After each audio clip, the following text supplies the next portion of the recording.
This is our review for the confirmation interview. It's part 3 of 4. We're going to focus on the sorrowful mysteries, the passion and death of Jesus, the last 3 days of his life.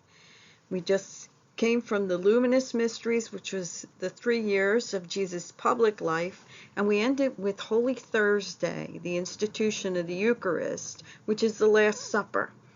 So these sorrowful mysteries begin right after the Last Supper on that Thursday evening.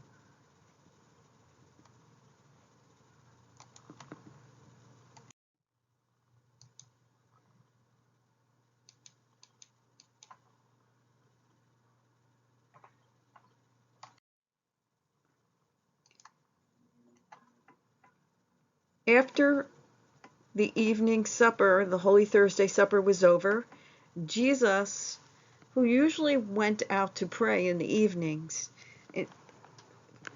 invited his apostles to come with him to pray. And he went out with them. Then he brought Peter, James, and John a little further with him, and then he went apart from them to begin praying. And he prostrated himself on the ground. And he knew that they were out to get him. They knew that it was imminent, that Judas had left the supper and was going to, he knew that Judas was going to betray him.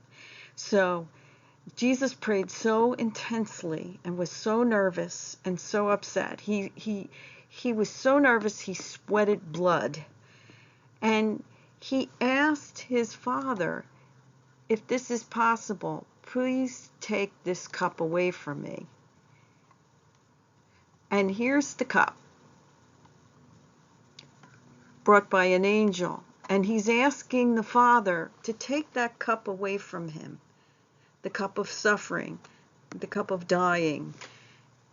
And the Father, God the Father, must have consoled Jesus in prayer. And it gave Jesus the strength to say to his Father, but not my will, but yours be done. And I will also mention that when Jesus went back to his apostles, like as he's praying so intensely and he's so nervous and whatever, they fall asleep, which is very human. And he said, could you not stay awake with me for 1 hour? Okay? And he did this, but they still fell asleep. And then when Jesus had finished praying, he said, he went over, woke them up and said, come, my betrayer is at hand. He was ready to face what was going to happen.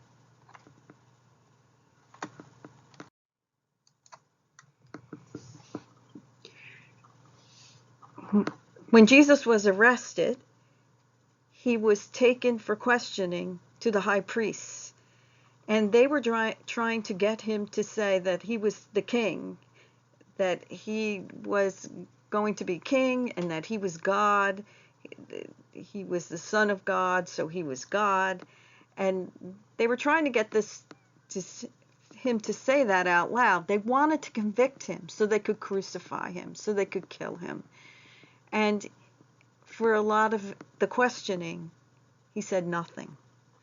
And he says, you say that I am a king, but my kingdom is not of this world. Because when Jesus spoke about kings and kingdom, he was talking about the kingdom of heaven.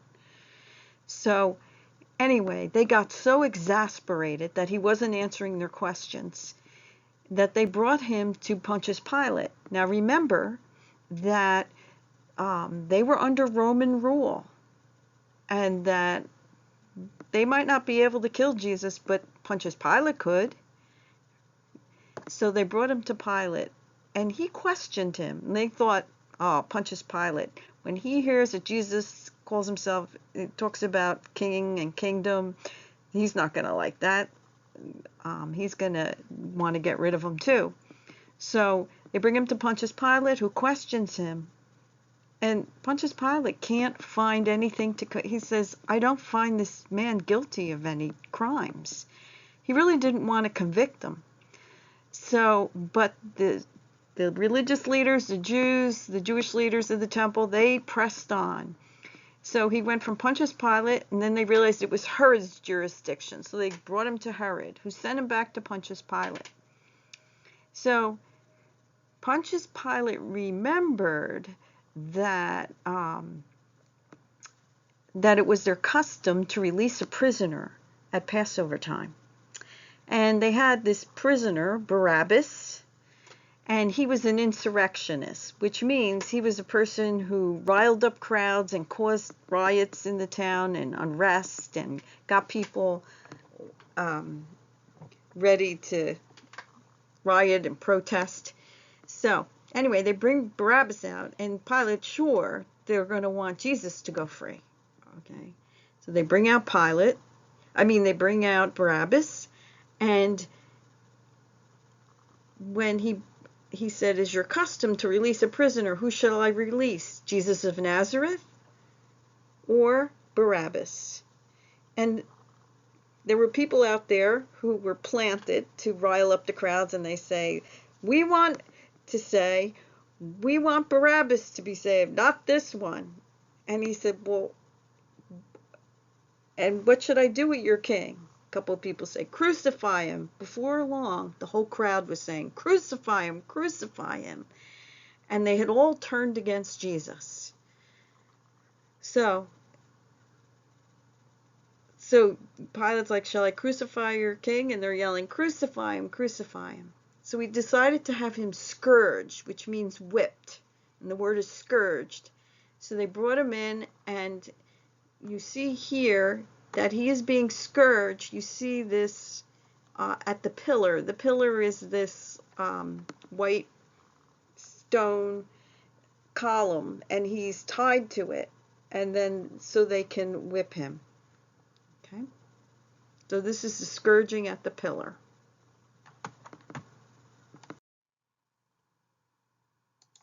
Now, one of the things that happened when they went to Herod and they had brought him there was when they said to Herod, he claims to be a king, Herod was mocking him along with the guards, and they made a crown out of these big, long thorns, and they pressed it into his head. If you've ever had if you ever hurt your head and had a gash in your head and had it bleeds a lot. So they pushed this crown of thorns with these big thorns into his head. So he was bleeding profusely. They put a cape around him, and they mocked him. Okay, and if you've ever been mocked, if you've ever been ridiculed, Jesus knows what you're feeling.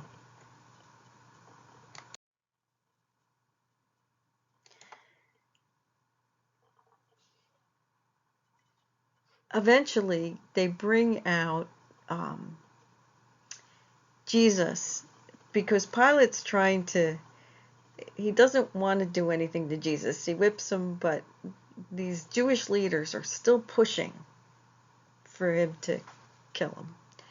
So he's thought, they have this custom on the Sabbath or for the Passover that they will release one prisoner.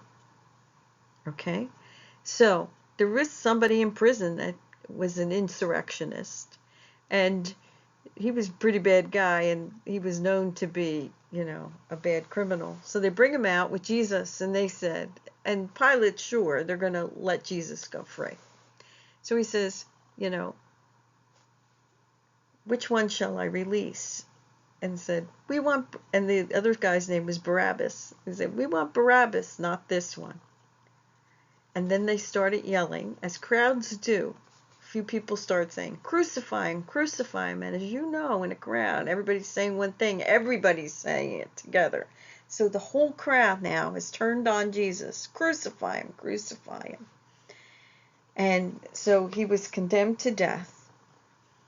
And it was the way Romans killed people, okay, was the cross.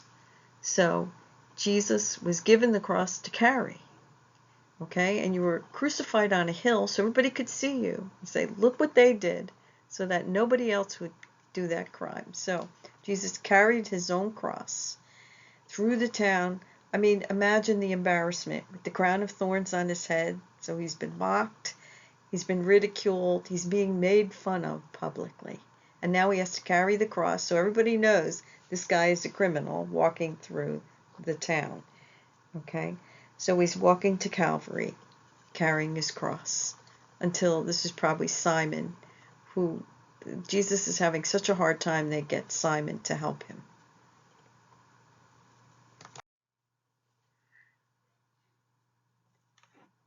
This window is the crucifixion. Here we have Jesus. At the foot of the cross, we have probably Mary Magdalene. Okay? The only people that came when Jesus was crucified was Mary Magdalene, 3 Marys.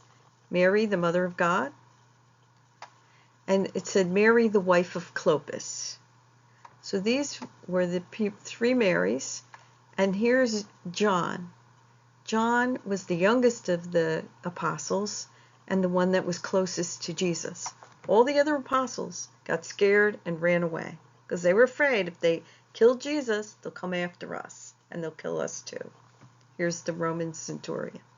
Now Jesus was also crucified in between 2 other thieves. Okay? So he's nailed to the cross, okay? On his feet, on his hands, okay? Up here, above his head is a sign. It says INRI, and everyone wants to know what that means. And it stands for the Latin. The I would be for Jesus, okay? Because they didn't use J in the Roman alphabet. They used what looked like an I, okay? So it was like Jesus, N of Nazareth, R is for Rex, King of the Jews. Remember that J is not, so it's an I. So INRI. Another, Jesus of Nazareth, King of the Jews. That was his crime, that he claimed to be a king. Okay? And in fact, the Jews said, when Pilate wrote it on the sign, they said, no, he claimed to be king of the Jews. And Pilate said, what I have written, I have written. That was it. But this was the truth, okay? So Jesus is nailed to the cross, we think around noon, that within 3 hours he died. While he was dying on the cross, he said, for all the people that had accused him, had crucified him, Father, forgive them, for they know not what they do. He also spoke to the thieves on either side of him. One of them said, remember me when you come into your kingdom. And Jesus said, this day, and the other guy says, the other guy was saying to him, why don't you get off that cross if you're God, get off of there. And the good thief said,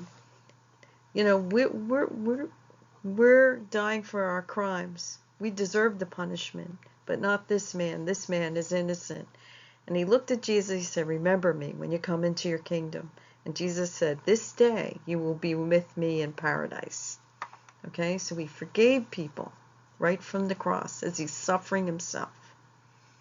Okay, so here were the women and John.